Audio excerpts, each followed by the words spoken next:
Welcome to day 20 of 25 Days of Christmas Horrors. I'm Mike from Real Lounge Entertainment, and today we bring you the 2018 movie All the Creatures Were Stirring.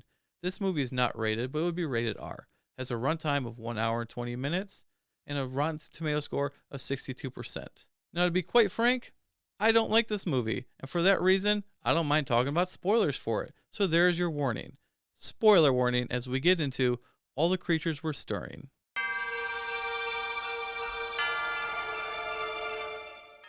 So after coming off A Christmas Horror Story, here we have another anthology movie, and that was not on purpose. This one consists of 5 short stories, and at the end of this, we can compare them. Yay! So this movie consists of 5 short stories, and in between, it's all held together by a couple on a date at a play.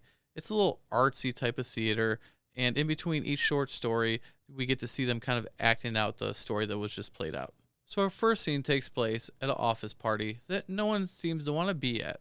And then all of them get trapped in a room and a phone call by some wannabe Joker, it sounds like. He starts making them play a game of opening one present at a time. And some of these presents are actually pretty deadly and lead to people dying.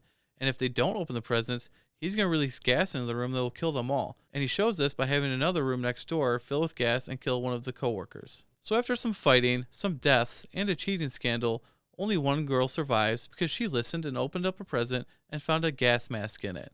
And guess what? The gas got released, and she's the only one who walks away free. Talk about some bad presents, though. Yeah, I still love my pen. Watch Auntie Roo. Scene 2 is called Dashaway, and it's the strongest out of all the short stories. It's about a man who's leaving Christmas shopping from a store that's closing as he leaves, and him and only one other car in the parking lot. And guess what? He locks his keys in the car. And since the store is closed and there's only one other car, he walks over there and asks if he can use their phone to call for a tow truck and also call his wife to say he's going to be late. And in the car happens to be 2 hippie-ish type of girls, and they have a secret. That secret? There's a demon in the car. And they have to take care of this demon and feed him people, I guess, or something, and they also can't walk more than 20 feet away from him. So the girls are acting weird, and the whole thing ends up being a trick, because they want him to be the new handler of the demon, and he happens to be born on Christmas, like them. Big coincidence, right? So by the end, one girl dies because she ran away too fast and the demon kills her. He gets cut on the hand or something, and now he's the new handler of the demon. And it's good to know she's at least going to drop off the presents he was buying at his family's house, even though she just screwed him. The next short is called All Through the House. And you remember how that one goes, right? Just keep standing away from my junk. Not too much going on with this story, guys. This one is about a guy who hates his neighbor who loves Christmas. He then gets visited by 3 ghosts, kind of like Christmas Carol. I ain't afraid of no ghosts. Then he talks to himself in the mirror and starts choking himself. How's it going? You doing good? No? So then he dies from his neighbor, but then wakes up the next morning and he loves Christmas. Sorry, I'm just not buying it. This one's not good. So then we have an intermission from the shorts, and the guy goes and takes some more calls. He's been taking them all night on his date. And then we come to scene 4, A Row is Such a Clatter. This one will be quick, guys. A guy driving his car hits and kills a reindeer. That reindeer happened to be Blitzen of Santa's reindeer.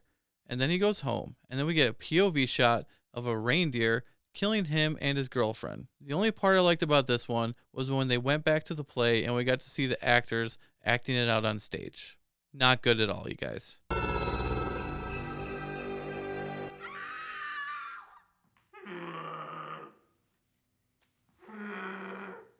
So the last short story, and the weirdest one, is called Twinkling. And this one involves a man who seems to want to be alone on Christmas Eve. He starts trying to chain himself in a bedroom. What, is he a werewolf or something? But no, he can't be alone, because his girlfriend and a bunch of their friends surprise him for a Christmas Eve party, of course. This makes him really mad. But the joke's on her. She goes outside and smokes a cigarette, and then looks up in the sky and sees a flashing light. And then bam, she's stuck in this black and white world with him. And for some strange reason, the other friends that are there keep asking strange questions. What can you tell me about Christmas? Do you like Christmas? What do you get for Christmas? She then tries to escape out the front door, but guess what? There's an old Christmas show playing or something. Whatever that means. He explains to her that they're aliens and they come and do this to him every single year, and that's why he was trying to lock himself in the room. Okay, what is going on here?